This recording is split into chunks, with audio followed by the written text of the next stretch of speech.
Bayangkan sebuah kolam udang. Selama puluhan tahun, gambaran yang muncul adalah hamparan air yang luas, yang seiring waktu menjadi keruh, dan harus terus-menerus diganti untuk membuang limbah. Paradigma ini mengajarkan kita bahwa budidaya adalah proses mengambil dan membuang. Namun, di bawah permukaan air yang tenang, sebuah revolusi senyap sedang terjadi. Revolusi ini bernama bioflok, sebuah teknologi yang tidak melihat kolam sebagai wadah, melainkan sebagai sebuah dunia, sebuah ekosistem yang hidup dan bernapas. Bioflok secara fundamental mengubah cara kita memandang budidaya. Ini bukan lagi tentang sekadar menumbuhkan udang di dalam air, tetapi tentang menumbuhkan sebuah kehidupan seimbang di mana udang adalah salah satu komponen utamanya. Teknologi ini mengajak kita untuk berhenti berpikir secara linear, yaitu memberi pakan, menghasilkan udang dan limbah, lalu membuang limbahnya. Sebaliknya, bioflok mengajak kita berpikir sirkular. Bagaimana jika limbah itu sendiri bisa menjadi sumber kehidupan baru? Inilah inti dari pergeseran paradigma tersebut. Kolam bioflok bukanlah kolam yang steril, melainkan sebuah subprobiotik raksasa yang kaya akan kehidupan mikroorganisme baik. Gumpalan-gumpalan kecil berwarna kecoklatan yang melayang-layang di air, yang disebut flok, adalah pusat dari revolusi ini. Mereka adalah pabrik daur ulang mini yang bekerja tanpa henti, siang dan malam. Memahami bioflok berarti memahami bahwa kita sedang menciptakan sebuah peradaban mikro di dalam kolam kita. Dengan demikian, seorang petambak bioflok bukanlah lagi sekadar pemberi pakan. Perannya telah berevolusi menjadi seorang manajer ekosistem, seorang alkemis modern yang dengan cermat menyeimbangkan berbagai elemen untuk menciptakan harmoni. Keberhasilan tidak lagi diukur hanya dari berapa banyak udang yang dipanen, tetapi dari seberapa sehat dan stabil ekosistem yang berhasil ia ciptakan.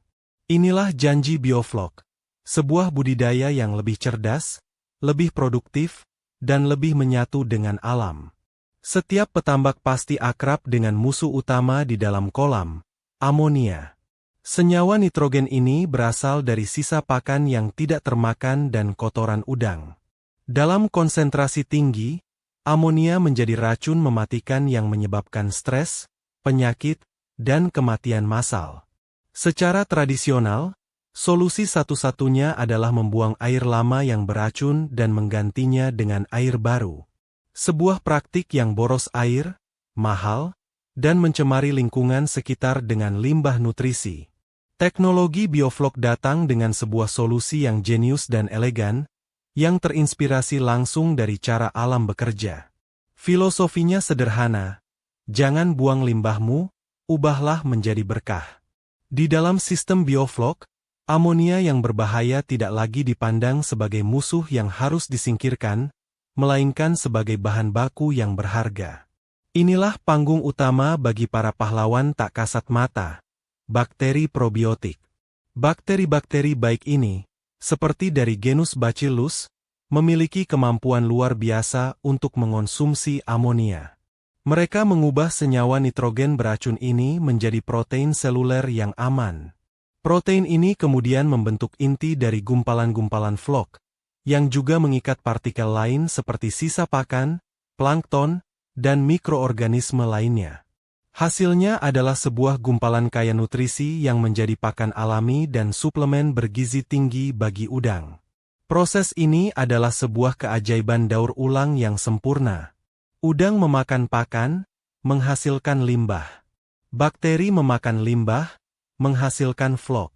Udang kemudian memakan flok, mengurangi kebutuhan pakan dari luar.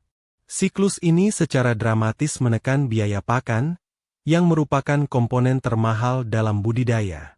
Lebih dari itu, siklus ini memurnikan air secara internal, sehingga kebutuhan untuk mengganti air menjadi sangat minim, bahkan mendekati nol.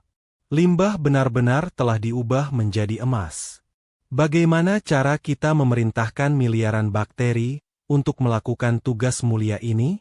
Jawabannya terletak pada sebuah prinsip biokimia yang menjadi jantung dari sistem bioflok, rasio karbon terhadap nitrogen, atau yang dikenal sebagai rasio CN. bayangkan ini sebagai sebuah resep masakan.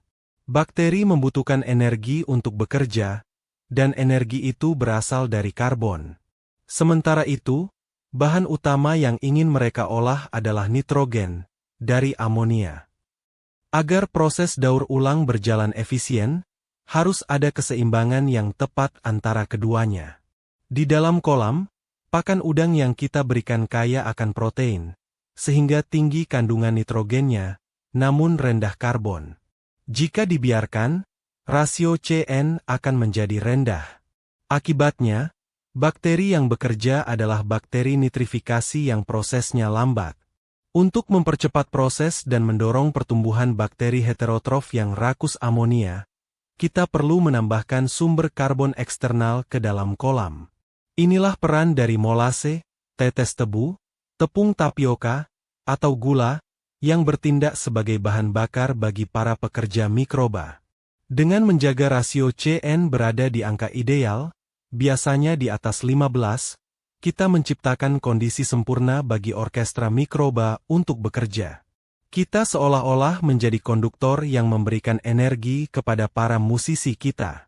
Penambahan karbon secara terukur akan memicu ledakan populasi bakteri baik, yang dengan cepat akan mengunci amonia berbahaya dan mengubahnya menjadi biomasa flok yang bermanfaat.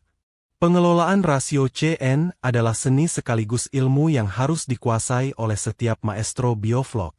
Tentu saja, orkestra ini tidak hanya membutuhkan energi, tetapi juga oksigen.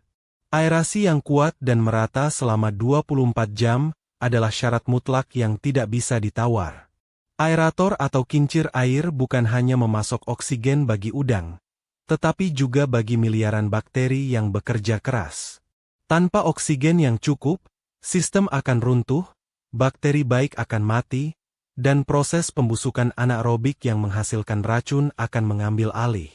Jadi, rasio CN yang tepat dan pasokan oksigen yang melimpah adalah dua pilar utama yang menopang seluruh keajaiban bioflok. Menerapkan bioflok bukanlah seperti mengikuti resep kue yang pasti jadi. Ini lebih mirip seperti menjadi seorang pilot yang harus terus memantau instrumen dan membuat penyesuaian. Kesuksesan terletak pada presisi, konsistensi, dan pemahaman mendalam terhadap ekosistem yang sedang dibangun. Langkah pertama dimulai jauh sebelum benur udang ditebar, yaitu persiapan kolam. Kolam harus dilapisi terpal untuk mencegah kebocoran dan interaksi dengan tanah yang tidak terkontrol, serta disterilkan untuk memastikan kita memulai dengan kanvas yang bersih. Setelah kolam siap, proses pembentukan flok dimulai. Ini adalah fase krusial di mana kita menginokulasi kolam dengan probiotik dan mulai menambahkan sumber karbon secara bertahap. Diperlukan waktu beberapa minggu hingga gumpalan-gumpalan flok terbentuk dengan baik dan populasi bakteri mencapai kepadatan yang ideal. Selama proses ini, pemantauan kualitas air seperti pH, alkalinitas, dan tentu saja oksigen terlarut harus dilakukan setiap hari. Petambak harus menjadi pengamat yang jeli, mampu membaca tanda-tanda kesehatan ekosistemnya. Ketika sistem sudah matang dan benur udang ditebar, manajemen harian menjadi kunci. Pemberian pakan harus dilakukan dengan cermat, tidak kurang dan tidak berlebihan, karena setiap butir pakan yang tersisa akan menjadi beban nitrogen bagi sistem. Pengukuran volume flok juga menjadi rutinitas penting untuk mengetahui apakah ekosistem seimbang atau tidak.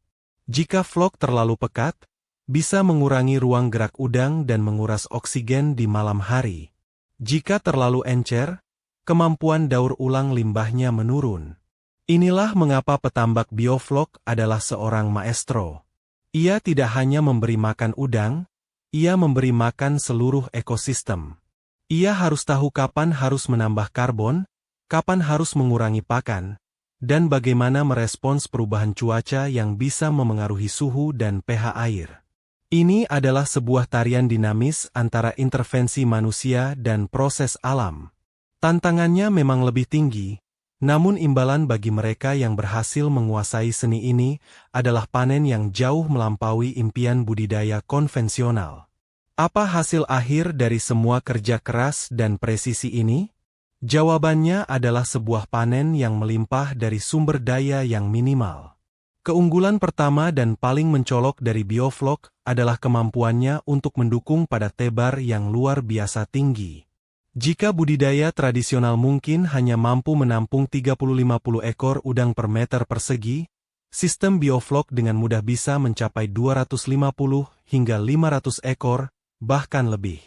Ini berarti, dari lahan yang sama, seorang petambak bisa menghasilkan panen 5 hingga 10 kali lipat lebih banyak. Keunggulan kedua adalah efisiensi pakan yang superior.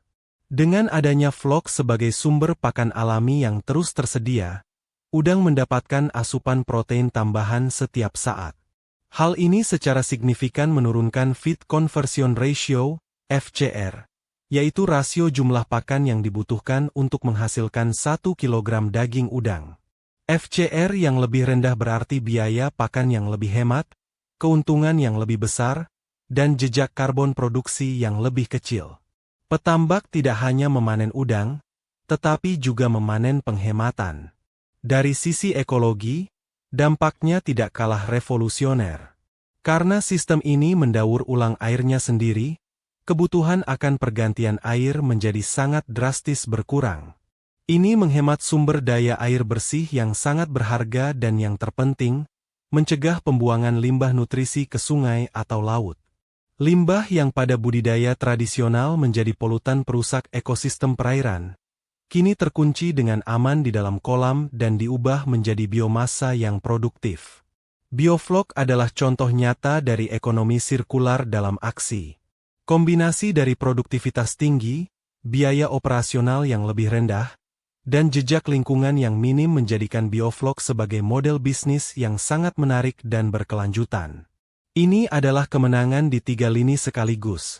Kemenangan bagi petambak secara ekonomi, kemenangan bagi konsumen yang mendapatkan produk berkualitas, dan kemenangan bagi planet ini.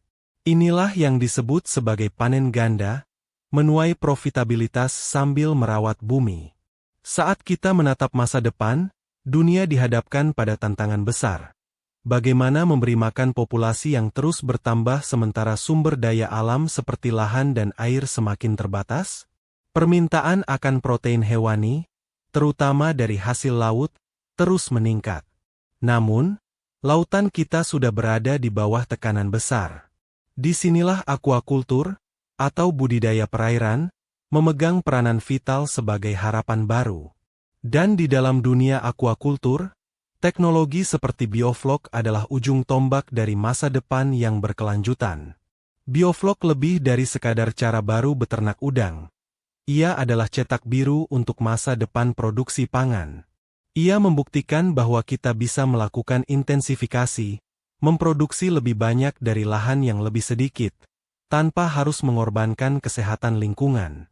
Konsep ini dapat diaplikasikan tidak hanya untuk udang, tetapi juga untuk berbagai jenis ikan, membuka jalan bagi sistem produksi pangan yang tangguh, efisien, dan dapat dibangun di mana saja, bahkan di daerah perkotaan atau lahan yang tidak subur.